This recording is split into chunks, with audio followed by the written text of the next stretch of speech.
Hey y'all, I'm Kim, host of Book Marketing Mania, and I'm so thrilled you're tuning in to learn how to build your audience and reach new readers on podcast. So are you wanting to easily find guests for your own show or be a guest on podcast, but you don't know where to start?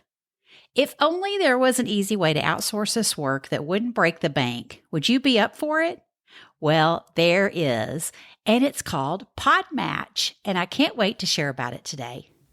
So PodMatch is an online matchmaking service for podcast host and guest. It automates all the legwork of you looking for shows or looking for guests and all the back and forth emails that you go through between a host and a guest. So PodMatch was founded by Alex Sanfilippo, host of Podcasting Made Simple. And if you've been around here a while, you've heard me share takeaway episodes from Alex's online conference, which, by the way, you get to attend free if you're a PodMatch member. And you've also heard me share takeaway episodes from presentations where I've heard Alex speak at in-person events like the Spark Conference and the Podcast Movement Conference. Because y'all, Alex is a podcasting genius for both host and guest. So who is PodMatch for?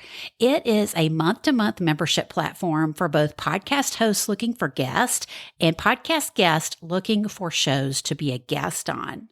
Now, I want to say, I have only personally used PodMatch as a host. I originally signed up out of curiosity and just wanted to check it out before I recommended it to you all, right? But I immediately fell in love with the platform, and I've connected with so many incredible guests and new friends that I would have never met if it weren't for PodMatch. And I've actually interviewed 17 of them so far. And I wasn't even actively looking for guests, y'all. I just love how God works and knows just whose paths He wants us to intersect with. So I'm going to share about using PodMatch as a podcast host, but what I'm talking about is super important for guests too, is I have tips to make your profile and your messaging pitches much more attractive to potential hosts.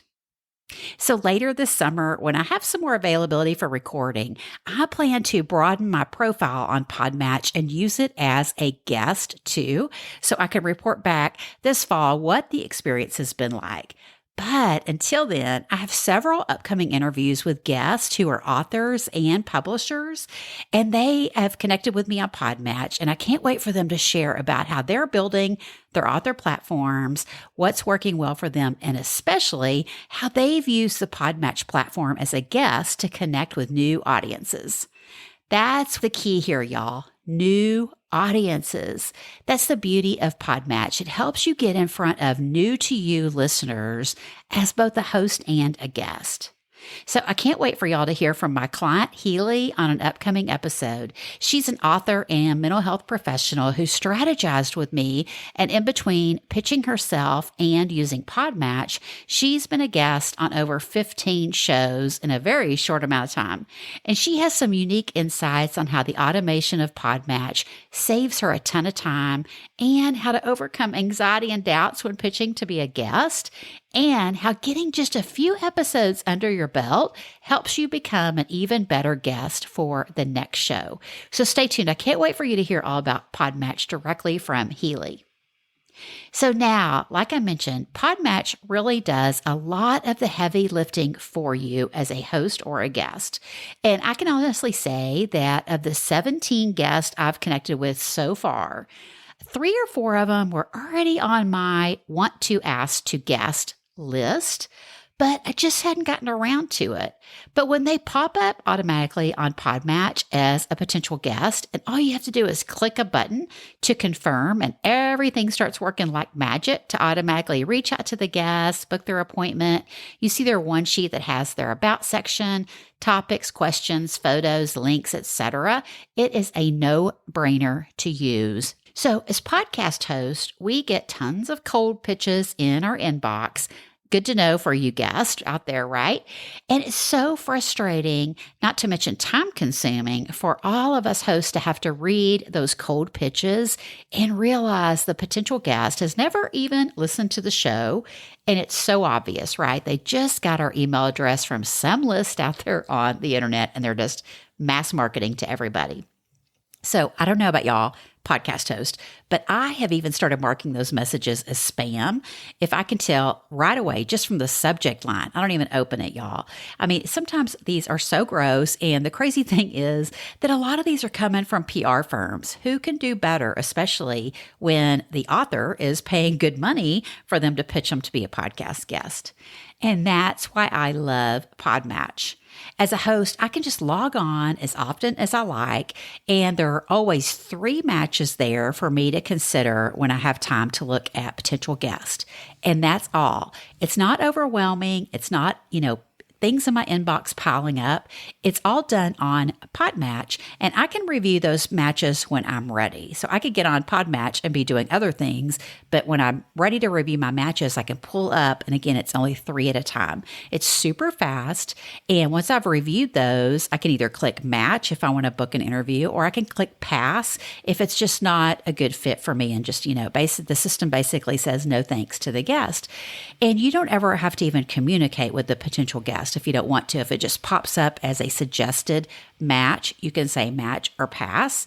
And then PodMatch goes to work on compiling another set of 3 guests for me to look at when I have time. So again, they're available next time I log in, whether it's later that day, a week from now, a month from now. I love that there's only 3 at a time for me to consider, because that is manageable. And there is a time frame between your next matches. So it's not like you look at these 3, boom, they send you another 3. No, there's like a half a day, I think, you go by before you could even get the next 3 matches. So they have it all really organized in the background. Now, those are the matches that PodMatch found behind the scenes automatically, but as a host, I could still go search to find other guests to message myself. And as a guest, you can do the same thing. You can search out your own shows and reach out to the podcast host in their messages. And the power of the search capabilities within PodMatch depends on the membership level you're at. They offer 2 different membership levels, and I'm going to put a link to those in the show notes so you can check them out. But I know as a podcast host, it starts as little as like $6 a month if you just want to be on the basic level, which is what I'm on. And then the next level up is if you want to have a lot more search capabilities, and if you want your show to be featured more at the top of the list. And same for guesting. They have 2 different profiles for those. And so you can check those out at the link in the show notes. But what I love about the PodMatch potential guest and message pitches is that if the guest is not a fit, we can just choose pass, right? Either way, whether we get them like as an automatic match, or if the guest actually pitches me in a message, I don't even have to respond. I can just hit pass, which I do if it is totally not applicable to my show. And it's obvious they didn't look at my profile to find that out, right? So now I do try to answer all my messages if they are applicable. Like if they did look at my profile and they understand my show, but they're sending a pitch to me and I just don't think for whatever reason it's a fit for my content calendar, I do try to reply to those, because I'm all about building relationships, right? And these don't take very long at all to respond to. But those are few and far between. I do get some that you can just tell they've just started pitching in their messaging, but luckily PodMatch does control that, where you can't just like mass message a bunch of people, which I really love. So I know many of you who are just thinking about starting a podcast are also thinking, where will I find guests? I don't know anybody to ask or how to ask them. Well, you can let PodMatch do the work for you. So one of my upcoming guests that I'm connected with on PodMatch is going to be sharing about how she's using it as a guest to market her devotional. And she's now thinking of starting her own show. And she just mentioned how it's going to be a no-brainer that she'll use PodMatch to source guests because she's seen so much value in it herself. So stay tuned. That's my new to me friend, Stacy, that'll be here to serve you all in the coming months. So I want y'all also be thinking about using PodMatch during your book launch, when a lot of times authors want to be on as many shows as you can kind of during that book launch period. And you're really focused on the topic of your book, right?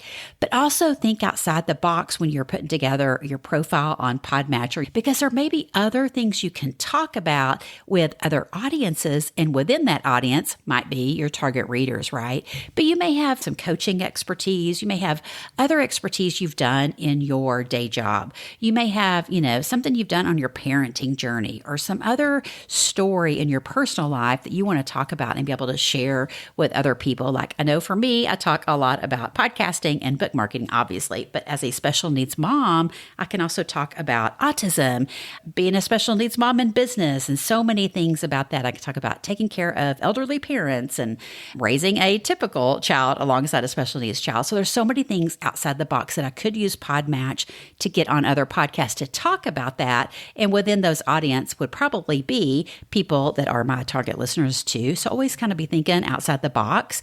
And if you want to hear more about creating your podcast pitching strategy, be sure to tune into episode 32, because I kind of go in that a little bit more depth of how you can really think outside the box on your pitching topics.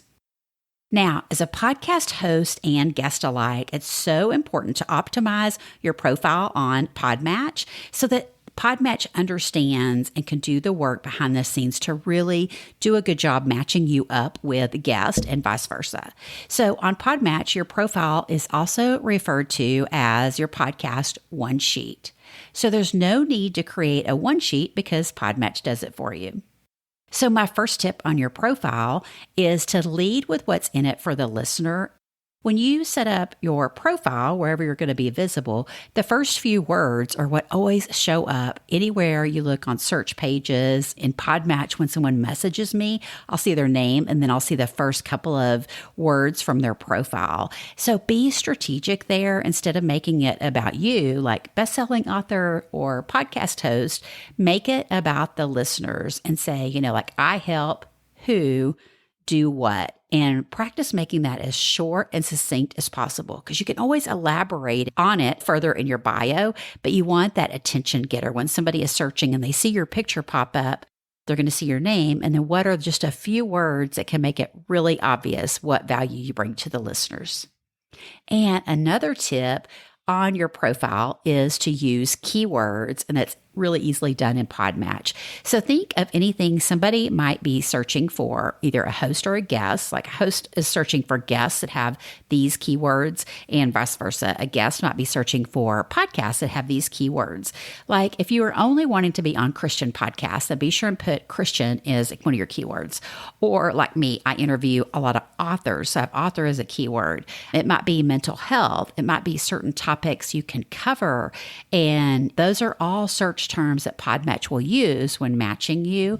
So think about that and how you can make it super, super obvious to the PodMatch software. So you get the accurate kind of shows reaching out to you as a guest and guests reaching out to you if you're a host. You can always tweak your profile as needed, which is really nice because as you start using the platform, you kind of start seeing what am I getting matched up to and why am I getting matched up to these people? What can I tweak in my profile to make it more obvious the shows I'm looking for as a guest or the guest you're looking for as a host? So also be sure to mention in your profile if you're a podcast host, even if you're not on PodMatch as a host, because you can sign up as a guest looking for shows. You can sign up as a host looking for guests, or you can sign up just to be both. And so if you're only using PodMatch as a guest, but you are a podcast host, be sure and mention that in your profile, because I think that's important for people to know. Oh, she's also a podcast host, so I could go listen to her content, or I know she'll know how to talk behind a microphone. She'll know the recording setup. But if you do use PodMatch as both a host and a guest, what's really cool is your show's profile is going to automatically link each one to each other, right? So if I'm looking at a possible guest for my show and they're also a podcast host, I would see their show linked so I could go check it out because maybe I would want to pitch to them in the future. So another tip for PodMatch is your profile allows for social links, but don't just fill all of them in because the options are there. Make it super easy on the host to find your most active one because they may want to click over there, vet you. I know a lot of times I'll click over to Instagram and see who else that I have in common is following this person, because instantly that kind of helps me vet them too. Also, it's going to help me, the host, know where to tag them when their interview goes live. So I think that's really important. Instead of just like listing all the social media platforms you could list, make sure you're only listing the ones that you actively have content on there. So another tip is to have your email lead magnet ready so you can link to it in your profile's call to action. And there's a couple of reasons that's really cool about this is obviously for a host, it's going to be super easy for me to pull that and put it into my show notes after I've interviewed you.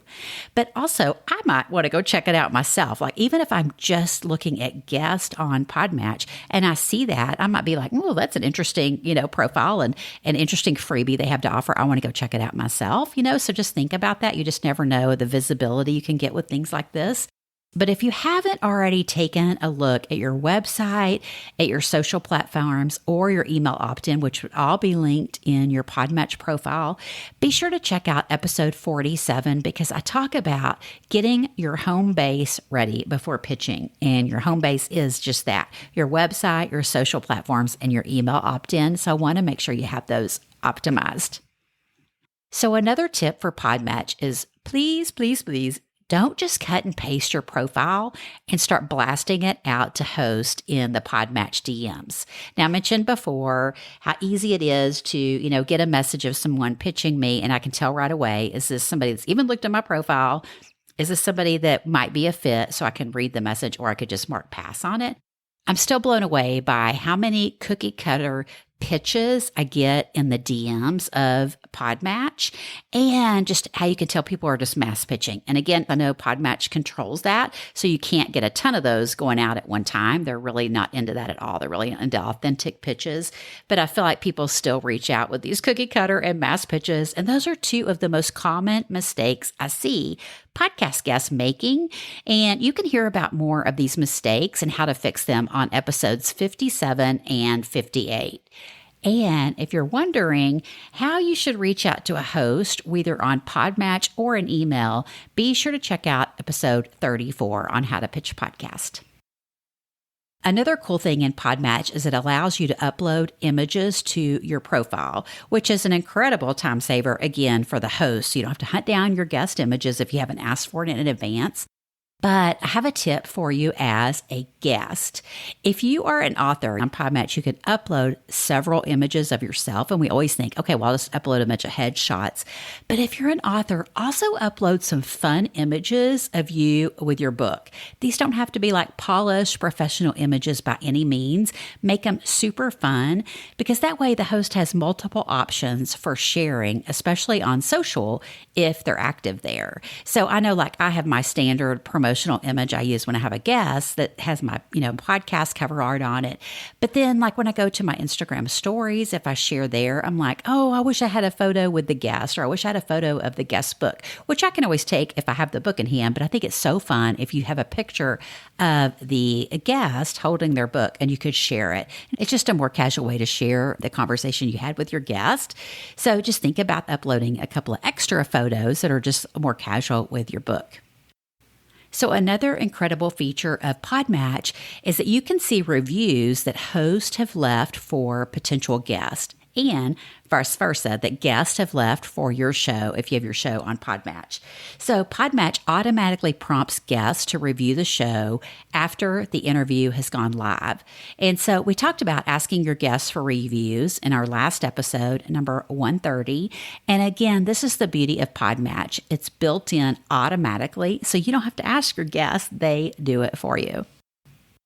And then back to the membership option. So if you want to sign up like I did as a podcast host, and that's the $6 plan at the time of this recording, but then you think, oh wait, there's more things in PodMatch that I would like to use. So I'm going to upgrade to the professional account. There's like only one option up, the professional account. If you do that, then I would highly recommend you going ahead and setting up your profile as both a host and a guest, because it would be the same amount of money and you would get the maximum bang for your buck. And also because I think podcast guesting is the number one way to grow your own show. So as you are setting up your host profile, people are going to discover you and they're going to want to invite you to be on their show. And that's a great way to grow your own show.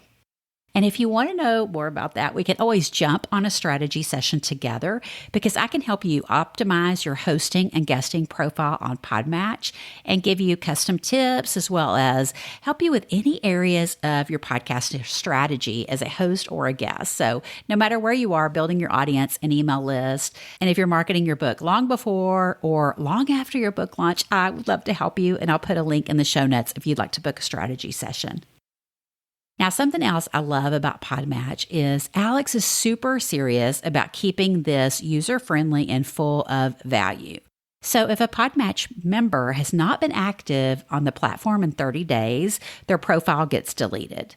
And at first I was like, oh, that's harsh, but oh my gosh, cannot tell you how much I appreciate that because you reach out to people or they reach out to you and then you get to messaging and you don't hear back. And that's because they have ghosted the platform and they're not on there. And so Alex wants to keep it super, super valuable and, made for people that are super serious about hosting and guesting. So I can't say how much I appreciate and respect Alex for that. And then last but not least, another fun perk of PodMatch for host is that you can earn a small commission depending on the membership tier of the guest you have on your show. You can earn a small commission when that interview goes live. And that just might be enough to pay for your PodMatch membership, which would be a no-brainer, right? Oh, y'all, can you see how much I love PodMatch? If you think it might be for you, just be sure to check it out at the link in the show notes. And if you join, be sure to let me know because I would be happy to give you a quick audit of your profile and give you some suggestions based on what I have seen as a host on PodMatch. And I hope you'll join me for the next episode because you're going to be hearing from the first of many new to me friends, Susan, who is an author and co-founder of her own Christian book publishing company. Susan's going to share about what it means to follow God in business as an author, what she's seeing working well for authors to market their books, and her own experience using the PodMatch service as a podcast guest. I can't wait for y'all to meet Susan. Thanks for tuning in today. And as always, I'll be there for you to help you build your audience and reach new readers one podcast at a time. See you then.